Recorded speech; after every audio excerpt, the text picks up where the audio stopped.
皆さんこんにちは。Speak Japanese Naturally Podcast のふみです。このチャンネルでは日本語や日本文化について紹介します。チャンネルメンバーシップもやっています。上の方のプランに入っていただくと週に1回特別なエピソードが聞けます。よかったらぜひ入ってみてください。今日のテーマは日本の会社についてです。ずいぶん前にコメントでリクエストをもらってたんですけど、今になってしまいました。すいません。ちょうどですね、今、新卒の子たちが働き始めてる時期なんですね。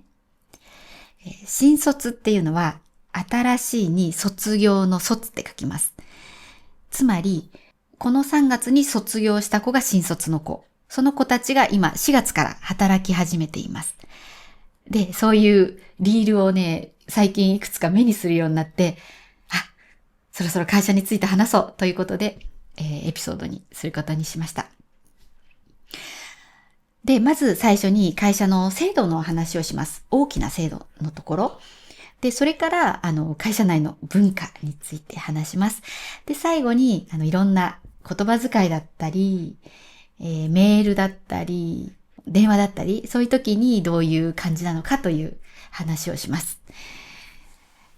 もし日本の会社で働くことになったら、役に立つ話になると思いますし、そうじゃない場合には、皆さんの国と比べてどう違うのかなど考えながら、ぜひ聞いてください。ではまず最初に、制度の部分です。これはちょっと3つの言葉を紹介したいと思います。一つが、新卒一括採用、そして年功序列、そして終身雇用です。順番に説明しますね。新卒一括採用っていうのが、さっき言ったその新卒の子を一括でまとめて採用するっていうことです。社員として取るってことですね。これは大企業とか中小でも特に大きめの企業はみんなやっています。新卒の子たちを取っています。で、新卒ではない、新卒の反対の言葉が中途ってなります。中途採用ですね。で、中途は、途中っていう漢字をひっくり返して中途っていうふうに使います。つまり、もう働き出して、経験もある人、そういう人を採用するのが中途採用です。で、中途採用っていうのは基本的に即戦力になる人を取ります。即戦力っていうのは即がすぐにって意味で、戦力は戦う力。すぐ働ける人です。で、それに対して新卒っていうのは、どれくらい働けるかわからないけれども、きっと伸びるだろうって思われる子を取るわけです。で、新卒なので何も知らないからその会社の色に染められるんですね。会社の好きなように育てられるんです。ただ人を育てるのに時間がかかるので、やっぱり大きい企業とかしか新卒で取るっていうのがなかなかできないんです。ただ日本の大きい企業はみんな新卒で採用します。で、そうするとですね、今度はもし新卒で採用されなかった場合、就職ができなかった子たちが実は、この日本のシステムだと行き場を失います。というのも、その会社はさっきも言ったように新卒じゃなければ中途で取るんですね。そうすると新卒で入れなくて1年後とか2年後になると、もう誰も、取ってくれないんです。経験がないので、中途でも取れない。新卒でもない。ということで、宙ぶらりんな状態になります。で、そういう人たちは、非正規。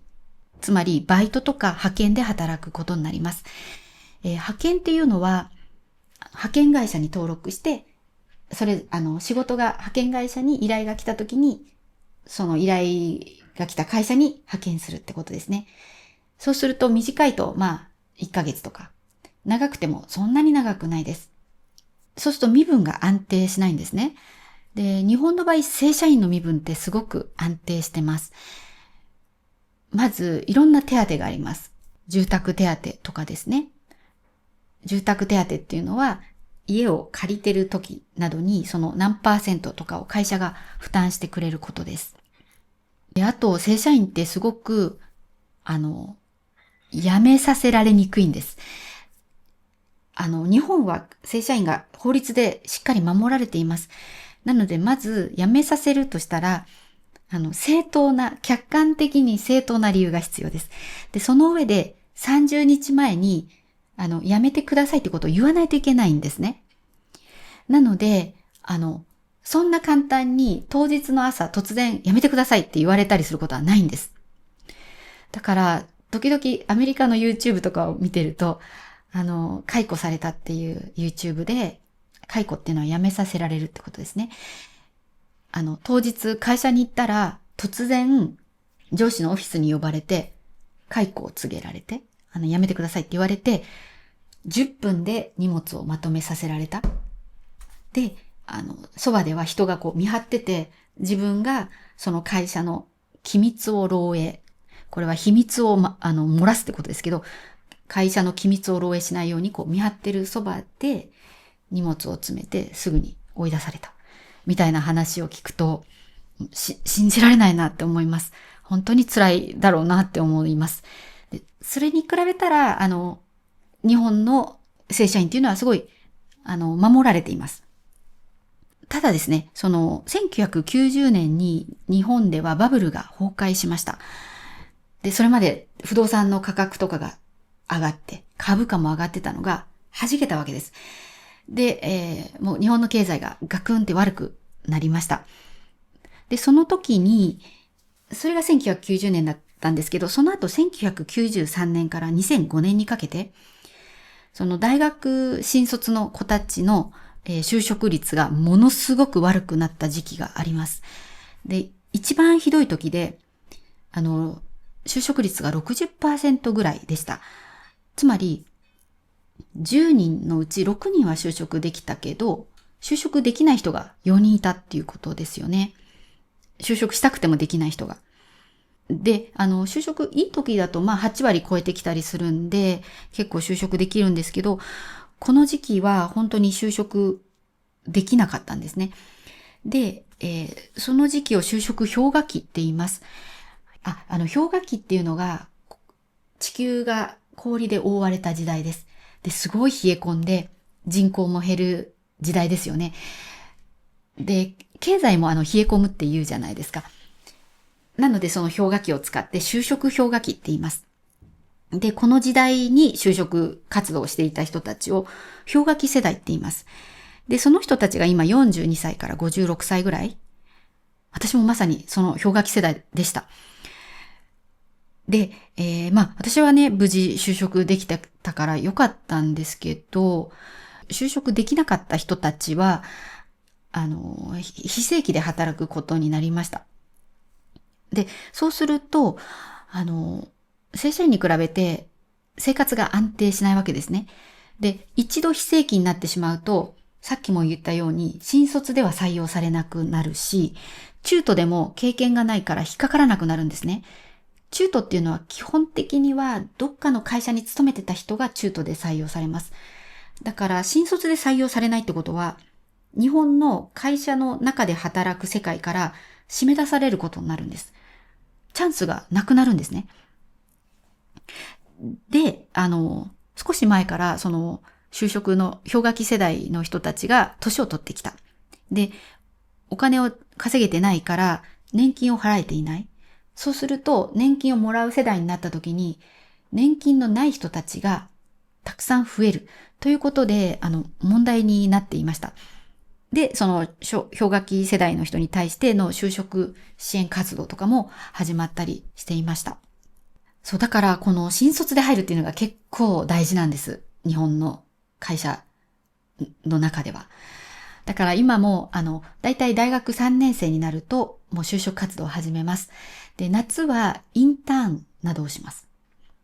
で、だいたいもう3月から5月ぐらい、大学4年生の3月から5月ぐらいで、内定が出ます。で、法律的には本当は内定を出すのは、4年生の10月1日以降なんですね。ただもうこの3月から5月で、実は内定出てます。じゃあ次の言葉が年功序列。年功序列は長く働いている人ほど、お金がもらえるようになるし出世するっていうシステムですね。これは次に言う終身雇用のシステムとよく一致するシステムです。終身雇用っていうのは定年まで働くってことです。定年まで雇用します。雇用は雇うですね。っていうことですね。だから今だいぶ変わってきてはいるんですけど、やっぱり昔は入った会社で一生働くつもりで入ってます。で、実際給料も順調に上がったし、定年まで働けたんですね。でも日本経済が本当に悪かったから、途中で会社が潰れるとか、リストラされるとかで、終身雇用っていうその制度自体が結構危うくなってます。だから、若い世代ほど多分その会社で一生働くとは思わないで、入ってんじゃないかなっていうふうに思います。だから今その年功序列とか終身雇用については、だいぶ変わってきているかなとは思います。でも、もし大企業に入りたいとか、公務員になりたいって思う人は、多分やっぱこういう安定した職場に勤めたいって思ってると思うので、年功序列とか終身雇用っていうのは魅力的だと思います。では、制度的な話はこれぐらいにして、次は文化の話をしたいと思います。会社内部の文化ですね。で、この中で一番伝えたいのは、根回し文化だっていうことですね。日本の会社というかもう社会が根回しなのかもしれないです。根回しって何かっていうと、例えば会議があって何かの話題が話し合われるとします。そうすると、それより前に、そのキーパーソン、大事な人たちと話をして、もうなんか交渉しておくんですね。でもある程度の方向性を決めておく。それが根回しです。特に自分がこれを何か通したいって思うことがあったとしたら、その会議の場で突然言うんではなくて、関係者に事前に言っておくのが大事なんですね。で、これは本当に会社だけじゃないんですけど、私もつい去年、地域の自治会でそれをやりました。そう、私女性部っていうところの部長をやってたんですね。ただ部長になった時に、この仕事って本当に必要なのかなってちょっと思ったんですね。で、人もいないし、みんな大変な中でやってるのに、この仕事そんなに求められていないのではと思って、なくそうと思ったんです。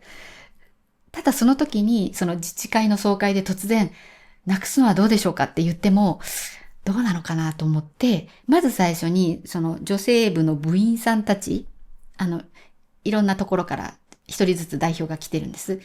8人ぐらいなんですけど。に、女性部って本当に必要ですかねみたいな話をして、いや、必要ないよってみんなが言ったので、じゃあ、総会で、ちょっと提案してみますねって言ったんですね。で、その後で総会で突然言うんではなく、自治会の会長に先に話をしました。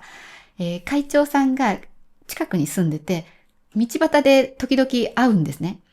だからまたいつか会えるだろうと思ってたら会えたんで、その時に、いや、実はこれ、なくてもいいんじゃないかなって思ってるんですけど、どうですかみたいな話をして、そしたらたまたま会長も、いろんなことを変えようと思ってるから、もうなくそうみたいな感じになりまして、じゃあ、会議で言わせていただきますねって言って、実際に会議で、なくしたらどうかという提案をして、で、もうそれに対して会長の方で答えが用意されていました。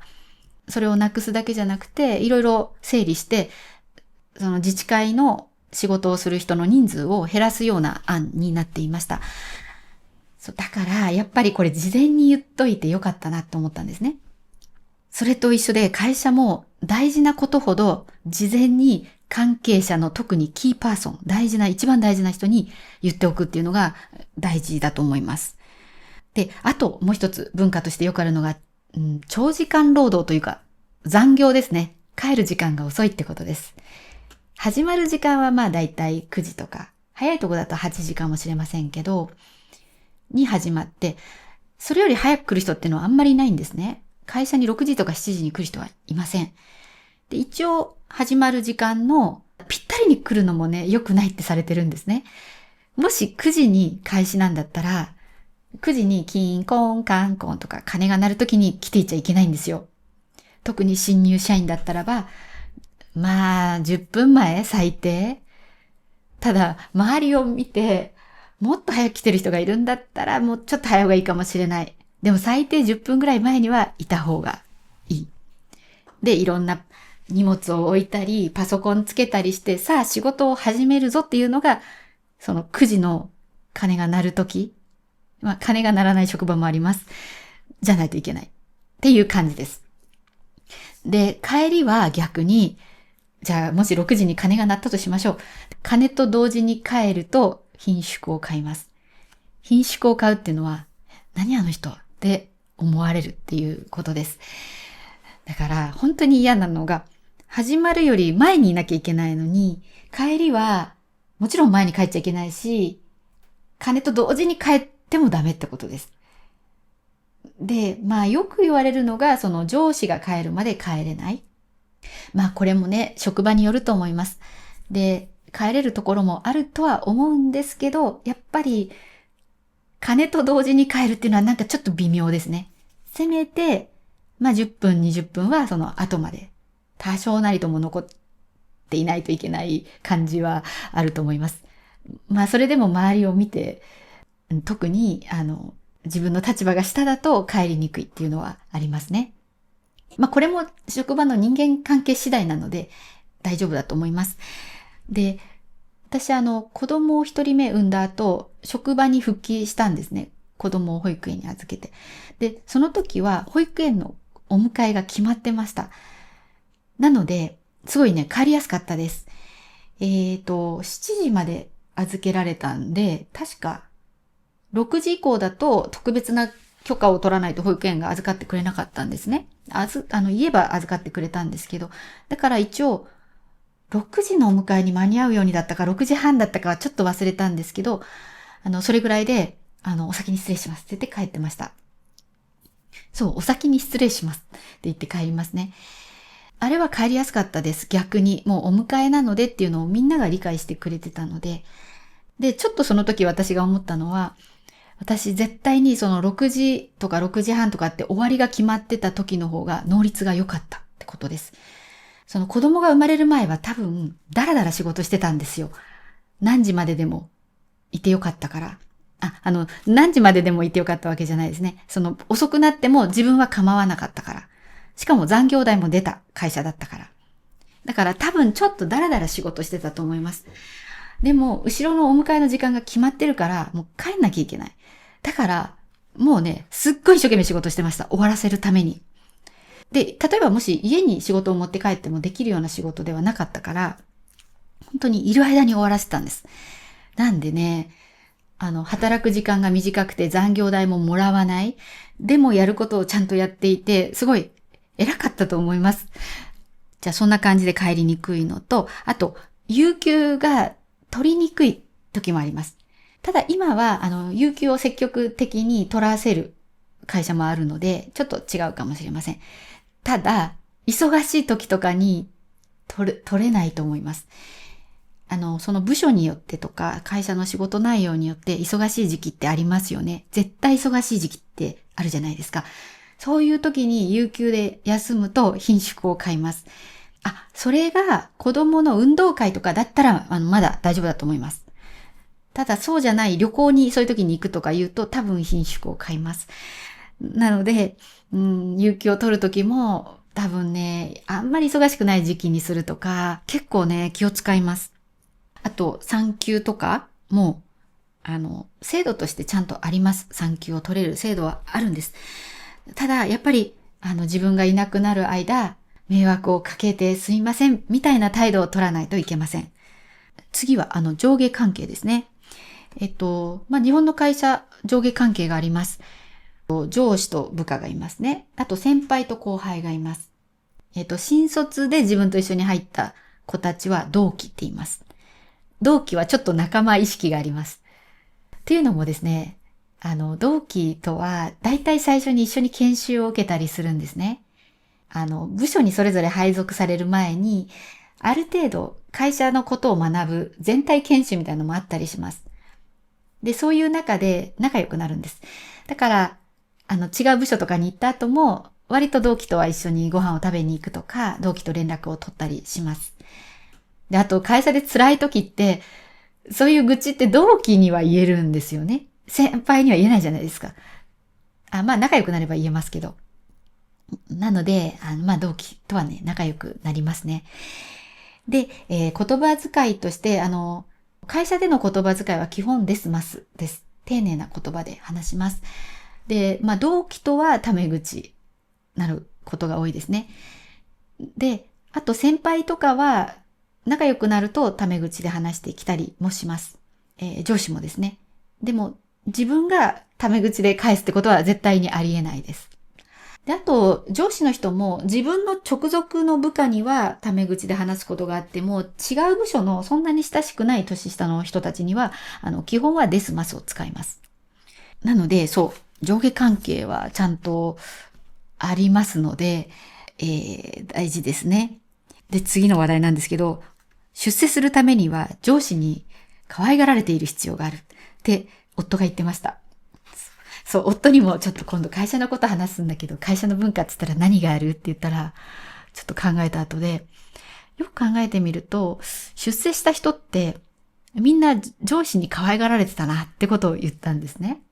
だからやっぱり上司に可愛がられると、うまく引き立ててもらえるっていうことですね。だから、こう考えてみると、人間関係をうまくやらないといけない。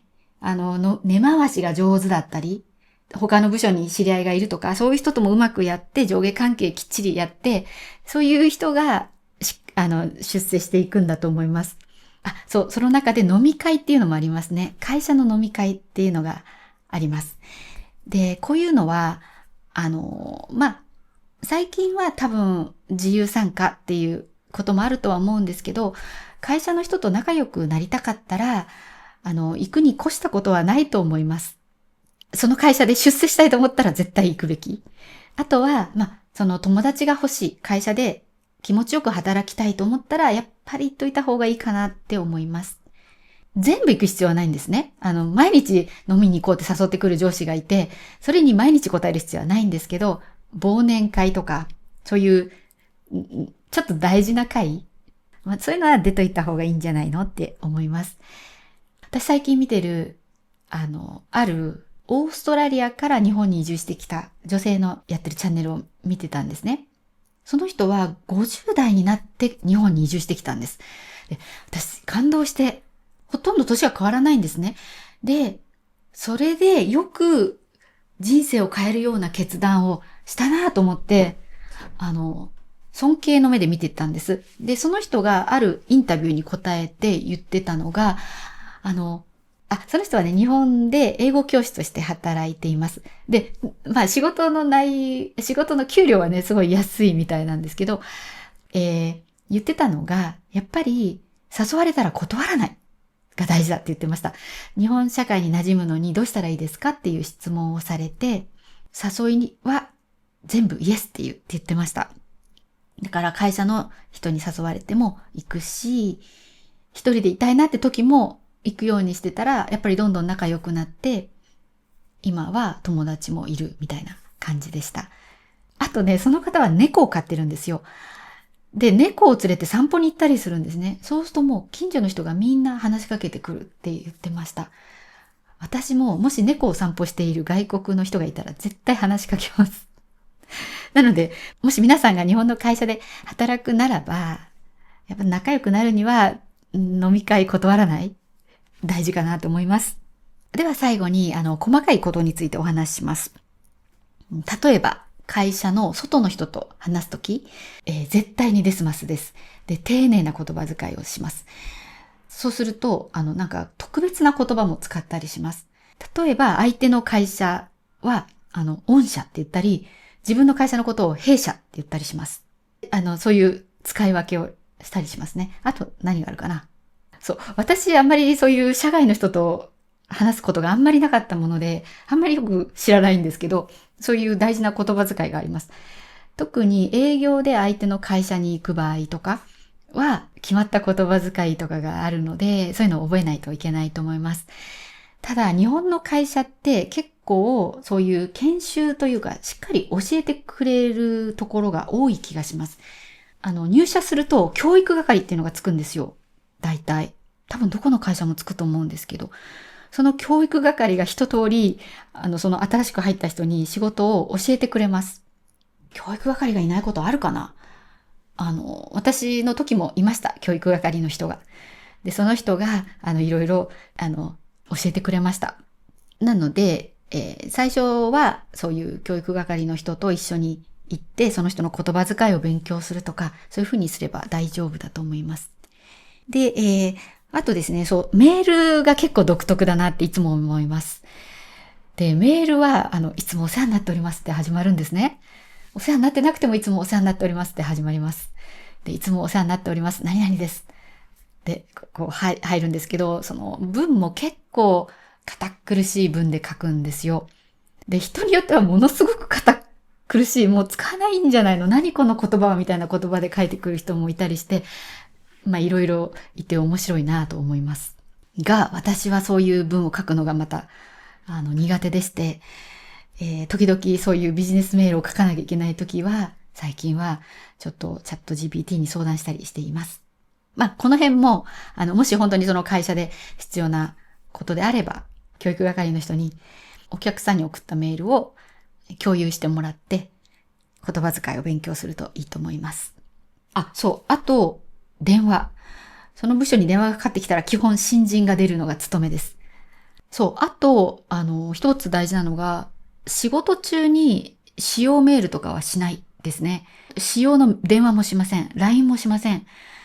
たまに隠れてやることはありますけど、あくまでも隠れてです。だから、時々、海外に行ったりして、そのお店の人が、めっちゃ使用メールとか使用電話みたいなのしてるのを見ると、結構びっくりするんですけど、日本だと仕事中にそういうことはしません。どうしても連絡しなきゃいけないなら、見つからないようにするか、本当に家族の具合が悪いんだったりしたら、そういうのはすいません、こういう事情なんでちょっと連絡しますとか言って連絡するとかですね。メールだったら別に、LINE ぐらいだったらバレないでね、できると思いますけど。こんな感じですね。じゃあ最後に、メンバーシップに入ってくださっている方のお名前を言います。名前の読み方が間違っていたら教えてください。レブさん、アルビレオさん、デルタさん、レイドさん、キム・ヨンマンさん、ベンジャミンさん、コウ・エイケイさん、ニヌアイ・シルメさん、チチさん、ジム・ハバートさん、ジュン・チャンジョンさん、ジョアンナ・ピアビーさん、ウンメ・シュガーテさん、ナグワ・アブデル・モッタレブさん、アップルパイさん、ガール・アブロードさん、パク・キヨクさん、チャンドルさん、オー・ウェンハオさん、BB ガン・メイク・ピースさん、チャルトン・ローさん、グエントワン・アインさん、チョ・ミンジェさん、チャン・ジテさん、キム・カンソクさん、コーダー XYL さん、フー・カイジュンさん、ジュールド・オーデさん、キャサリン・岡本さん、グオ・スーシェンさん、アンリリさん、ジョン・リンさん、レイラ・ダラスさん、BC ユンさん、ハン・インスさん、イ・ギルジンさん、フランキー・ユンさん、イン・ヨインさん、ミズ・リンさん、チョウ・インチューさん、ミンジさん、クリスティーナ・ケイさん、リョウ・スイエさん、ホア・グエンさん、プラシャント・シンさん、ココナムさん、ミヤビック1299さん、ビッグガスさん、ウィリアムさん、ザ・トランさん、ライ・ナオコさん、メンバーシップに入ってくださって本当にありがとうございます。皆さんのおかげで収益が安定してとっても助かります。それからお礼が遅れてしまって本当に申し訳なかったんですけど、デイドさん、デルタさん、ギルジンさん、メンバーシップに入ってくださってる上にスーパーサンクスまでいただいて本当にありがとうございました。感謝しております。それからブルースさん、スーパーサンクスをありがとうございました。メインチャンネルだけでなくてこちらまでいただけて大変ありがたいです。嬉しいです。はい、もしメンバーシップに入っていない皆さんもよかったらぜひご検討ください。あと実はちょっとお知らせなんですけど、私は発音コースをやっています。